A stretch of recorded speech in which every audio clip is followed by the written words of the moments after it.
Well, thanks guys for coming out, and thank everybody that's behind me, around me, everybody that's been out all day working, cleaning up encampments all over LA County.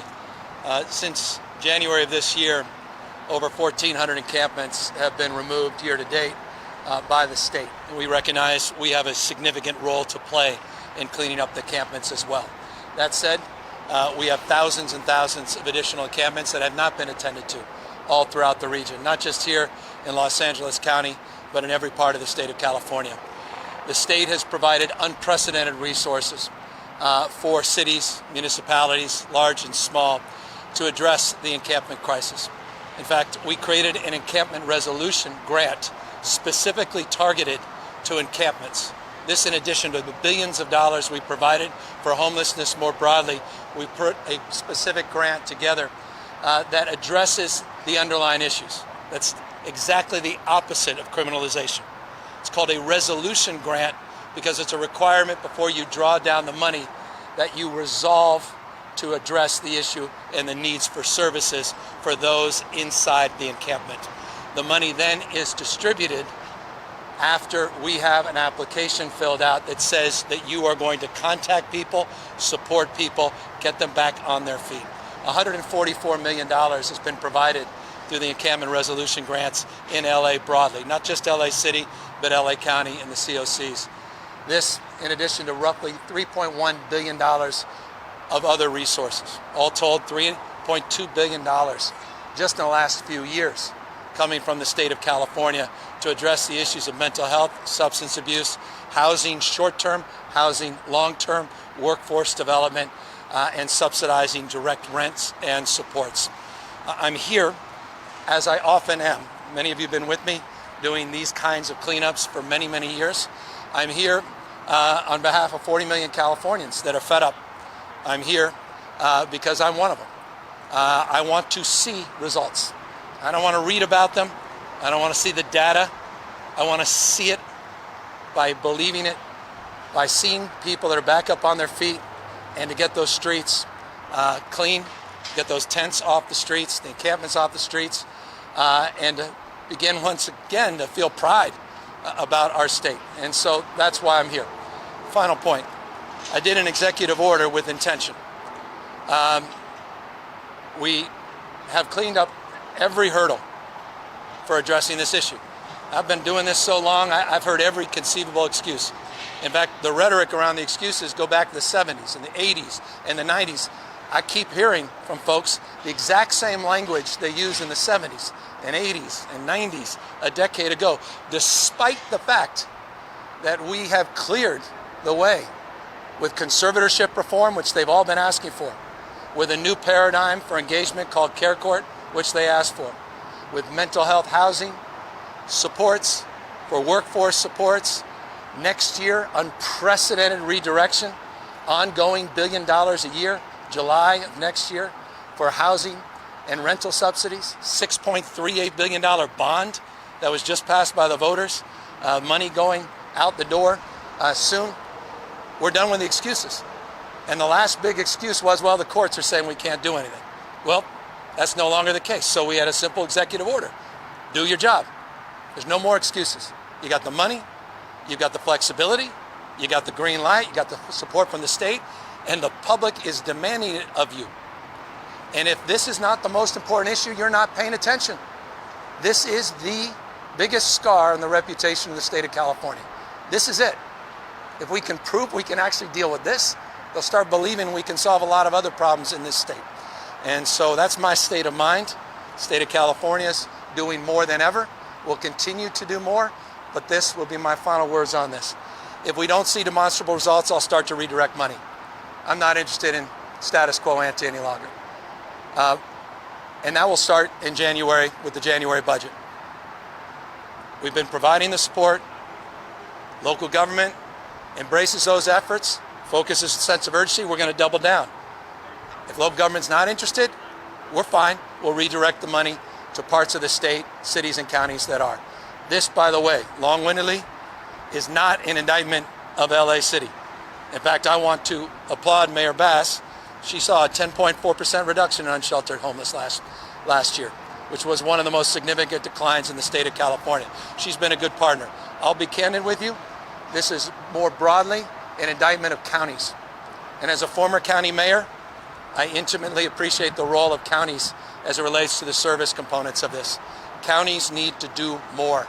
And so we're here with our hands out, open hand, not a closed fist. That said, if we don't see results, we're going to change our approach completely. Governor, what exactly was in your executive order?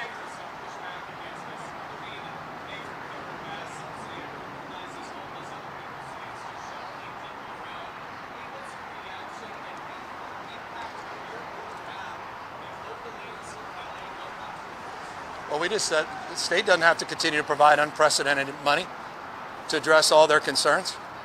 They said they wanted reforms on conservatorships. They have it, but they're not even implementing conservatorship programs in LA County. They can't even set it up for one person. Say we don't have the money, the resources. How is that possible? When we provided $990 million just through the HAP program for LA City and LA County and the COC in the last couple of years. They say, well, we don't have money for short-term housing for people with mental health. How can that be? When we provided almost $400 million specifically for that. Well, we don't have long-term infrastructure dollars. How can that be when we provided unprecedented supports? The rhetoric is increasingly stale. This is not about criminalization. What's criminal is neglecting people that are struggling and suffering and dying on our watch. That's criminal. What's criminal is people don't have restrooms. What's criminal is people literally are putting their lives at risk every single night. People are found dead, stabbed to death. People are found shot. I mean, this is serious.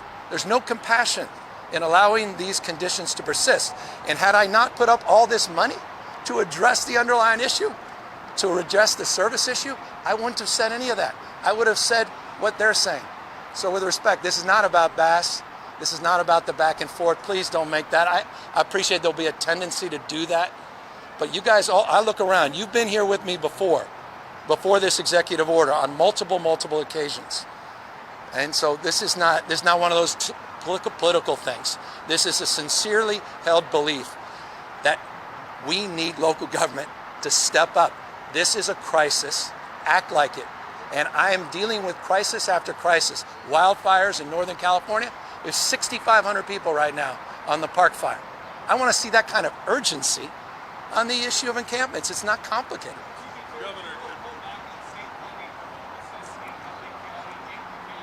I'm not looking at LA County. Any county that wants to partner with us and step up with a sense of urgency that can demonstrably produce results, we're going to double down on our support. Any county that's not interested in that and is holding on to stale talking points from the 80s and 90s, we're not interested in continuing the funding. That's, again, cities can do their part. You can apply for federal grants, but the state's unprecedented billions and billions of dollars support, I'm not interested in providing that support and not seeing the results. I'm a taxpayer, not just the governor. It's not complicated. We'll send that money to counties that are producing results. Governor, you said you want to see results on this, but with all due respect, you're talking about throwing money at a problem, but there's nothing on the other side for accountability. Show me the homes, show me the shelters, show me things that are built. They throw money at it all the time. I don't see new housing being built. I don't see camps with fences and everything else, with hots and cots and everything else that's up there that can take the people who are here 30 minutes before you got here and make sure they're not going to be here beyond. Well, that's literally going to put, when you say money and you say you want results, you want to see actual physical buildings being built along with people who house these people. Of course. It's what I did with Room Key and Home Key. And I got the receipts on that. I could show you 15,000 plus new permanent housing units under the Home Key model just at the state level alone. But that said, what you just described was the expression of my same frustration in the executive order. I'm with you. We did accountability plans for the first time 2 years ago. You may recall I rejected the first plans that came back because they weren't ambitious enough. We've had 1 year to see the results. I'm not satisfied. And now with the executive order, with grants passed now being removed and all the other support and Prop 1 now going into effect with all the zoning reforms that are component parts of Proposition 1 and all the redirection of ongoing money, you're absolutely right. If we don't see specific results in the next few months in a sense of urgency, we will redirect the funds to parts of the state that can prove to make great results. More specific, though, what we want to see from counties is I want to see encampments off the streets. Is it criminalization? Because that's Why? a big issue that Why? LA County How is is it facing. criminalization? How is it? What What is it? But no, no. But I'm offering this. No, I guess I'm asking you to ask them, because no. And here's what I mean by that. Because I actually reached out to a couple supervisors. Said, "Did you read the EO?" Honestly, I said, "Did you read it?" And I got back 2 responses that said, "We're doing a lot of good work." I said, "No, did you read the EO?" I said, "What?" But let me finish, because it goes to your question, which was a great question. I love the question. Thank you. I said, "What about the executive orders about criminalization?" It actually lays out a strategy that specifically says we've got to provide services and supports, and then it attaches an understanding of the money the state has provided specifically for those services and supports, including zoning reforms, including conservatorship reforms, including strategies so you don't have to conserve, called care court, including more flexibility with money that used to be only for mental health, but not substance abuse and mental health, including mobile reimbursements for Medi-Cal under our Medi-Cal mobile services, which provide $1.4 billion of reimbursement. I mean, you name it, they now have it. And then the excuse, well, is grants pass? Well, that's passed. So now we want to see results. No one wants to see criminalization. That's a lazy framework. And that's the binary people that don't want to do the job are going to try to frame. And I reject that. But Governor, to follow up on that, what in your executive order specifically was allowable after the grants pass decision? It was more directional. First of all, it directed Caltrans to do more. So that's why hold on. I began specifically in relationship to the executive order, referenced grants pass, referenced the protocols that we have established through Caltrans as it relates to 60 days of storage, as it relates to notification strategies, as it relates to outreach, as it relates to the encampment resolution program. $1 billion, the state. $0 4 years ago.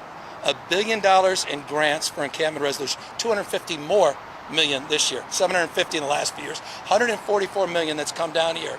And then I laid out the framework that we've established under Caltrans, and I said we will provide technical assistance to any community that needs it to follow these protocols that are in line with the letter of the law and the spirit of our values in this state pursuant to grants pass. Through the Interagency Council of Homeless, I'll continue on page 3 now of the executive order. The point is, we laid out a marker, and here's the deeper point. And this is the point. Folks may choose not to do anything differently. They may say it's just too big, we can't do it, we got other priorities, other problems. They may say it's just not, it's the governor's problem, which is okay, they may do it, and that's fine. That's a decision that can be made. Here's what I get to decide. And it's a preview, it's just an expectation if that's the result. I'm going to redirect the money. It's not complicated. And I'm going to send it to people that actually want to get the job done. That's it.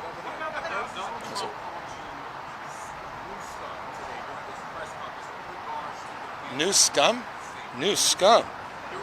I can't remember if it was Kurt Yaling or Maurice Bignan that called me new scum in 7th grade.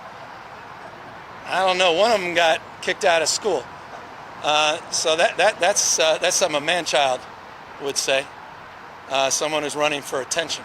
Governor, what you're going to be able to secure, see, part of it is this. You're talking about building facilities, building rooms. You're going to see those structures there with people in them. A lot of people are going to reject those saying, I want to live rough, whatever. Until you secure, is Caltrans going to secure these facilities? That's a big part of it. So where you do not get in. Yeah. They try to do it, they're going to find that bolt cutters and wire cutters don't work. Otherwise, what you're doing is playing whack-a-mole. They'll be back here in 48 hours. No one said this is easy. I was just at a site about 50 minutes away, and we had retrofitted that site, and I saw exactly what you saw. They had bolt cutters and broke these brand new gates that we spent a ton of money on. So now, I could just give up. I could go home. I could self-medicate and have a glass of wine tonight and talk about ways should be and the good old days in the 80s when HUD was in the housing business. Or I can call the head of Caltrans and say, we need to improve our locks, which is exactly the text message that I sent. So we're just going to keep at it. You're 100% right. It's a good observation. Governor, what do you think about people living in their cars, some of them on state property, like Yeah. appreciation of That's, I mean, look, it's part and parcel of these larger supports that we're providing. We have something called HAP. It's about $1 billion a year of discretionary money. The counties and cities want discretion. I respect that as a former mayor and as a former member of a board of supervisors. Those dollars are flexible specifically for those kinds of instances. In addition to that, though, we're building the backbone, the infrastructure through the Mental Health Services Act, the $6.38 billion. And that's cottage setting housings, that's retrofitting, redesign, it's tiny homes. By the way, if you want accountability, ask the folks in San Diego County. I just took all their tiny home money. I sent it to San Jose. They were sitting on it for a year. And everybody's complaining. They sat on it for a year, so I sent it to the mayor of San Jose. So don't think for a second I'm overstating my desire to redirect and be more accountable. I, of course, need the legislature. No one's naive, and I will appeal to them. But I think they're frustrated as well. Yeah. No, that's part and parcel of our partnerships we have with the cities and counties. Caltrans does its best they can. There's a lot, as you know, there's a lot of zoning that's been afforded for those kinds of temporary shelters of sorts. A lot of communities are allowing that as of right within their cities. So there's different dynamics, different regulations, different zoning that we have to work through. But look, guys, I'm not the mayor of California. I was a mayor before. I'm just not. And there wasn't one day, you can go back, I was mayor for 7 years. You never, in San Francisco, back in 2004, when we had the highest homeless count in California history, and we were struggling, never once did I use the governor's name. I never even thought about talking to the governor. It's the county's challenge, it's the city's challenge. Now the state's come in, we've flooded the zone, and all we're asking for is a deeper sense of urgency. It is not an indictment. These supervisors are friends of mine, like real life friends. I mean, I've known 2 or 3 of them for 15, 20 years. They come over to the house. We're not just nice in public, but I want a sense of urgency. Urgency. I've been out hundreds of times, and I got a day job that, there's a lot of stuff. And I'll keep coming back because I have to be accountable as well. And that's why I'm here. Hold me to higher level accountability. Caltrans has to do more. I get that. Thank you. I think we had, and they could talk more specifically about the outreach workers, but I think we had about 11 folks here. We put out notifications, by the way. You'll see right there, that notification expires tomorrow. I was about to clean it up. I walked back, realized that I didn't have the right to clean that up based on my own notification. There are other parts of this encampment where we had deeper notification. There's city here and a county, so you have different jurisdictions. So we have all of those dynamics at play. That's what makes this kind of a unique setting, because it sort of tweens all of these larger jurisdictional issues, state, city, and local, and we have to begin to build better partnerships. But 11 folks. Governor London Breed said directed her city staff to offer bus tickets as the first service for encampments prior to offering shelter. Is that the type of services that you would like to see cities and counties offer to folks? I mean, that's a service. I started that 25 years ago. It's called Home. Well, no, just so a little bit of background. I started that 25 years ago. It's called Homeward Bound. And we did that actually as a service. What was interesting about that is there was a deep desire for people to reconnect with families, and we didn't have the resource to do it. Interesting history there, may not be interesting to you, but it is to me. United Airlines started providing free tickets and miles, and that began the impetus for the program. It wasn't a busing program, it was actually a program through flights where people will reconnect with their family, and then we do a service component on the back end to make sure people actually connected with families. It's been a very successful program. But to answer your question, that's ready, fire, aim. Meaning that's not the first thing I would do, but I'm not the mayor, and I don't think it's the first thing she's doing. I know she's doing a lot. That city's very service enriched. It's a component part, but I think she was sort of expressing her own frustration as it relates to the enormity of the challenge she's facing. I have a question. What do you say to those communities and those organizations who are taking it in their own hands to clean up the streets, clean up the encampments? They're doing this weekend. Well, I applaud them. I applaud anyone who steps up and supports other people and helps get people back off their feet. None of us want to see people suffer. None of us want to see people die on our watch. And so I applaud the volunteers out there. I applaud the elected officials that are sincere about this, that are working hard every single day. What I don't applaud is the scale of the crisis requires a different scale of intensity. And what I'm challenging now is our intensity and our focus and the results. And so I just want to see more results, but I love seeing the spirit of citizenship and civics, and I appreciate people's support. And the minority community saying they're the ones that are impacted more and nothing's being done. They're being Yeah. elected. Well, and including those that are disproportionately represented, people of color in the encampments themselves. And that's so often the case, isn't it? And so that's another reason we have a responsibility to do more and better. How about that small business person that can't even open up his or her own shop? How about that mom who's with the stroller and can't even walk down the sidewalk and puts her kids at risk, or no longer goes to the playground or park because she can't even get to it? A lot of people impacted. But look, I've been at this a long time. I've been accused of a lot of things. But one thing I have been accused of is time and investment and energy into trying to address this crisis. What I am done with, however, is patience. I'm out of it. I'm done. And now it's not just an expression of frustration, because that's futile and that's pointless. It's an expression of resolve that we have tools, and I'm going to redeploy those tools, and I'm going to redirect resources unless we see more results. It's not complicated. Thank you, Governor. Thank you, guys.